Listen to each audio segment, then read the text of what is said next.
এই দেখেন আজকে বাজার থেকে কি কি নিয়ে এসছে। লবণ, অ্যাঙ্করের ডাল, বুট,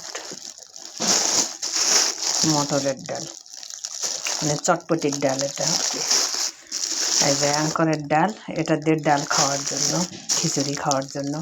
আমার মসুরের ডাল খাওয়া হয় না, আমরা মসুরের ডাল খাই না, অ্যালার্জি অনেক বেশি। অ্যালার্জির জন্য মসুরের ডাল খাওয়া হয় না। এই জন্য মসুর ডালের পরিবর্তে এগুলো ডাল, বুট, মানে এই যে এখানে মুরগি নিয়ে এসছে 3টে, রোস্টের জন্য মুরগি।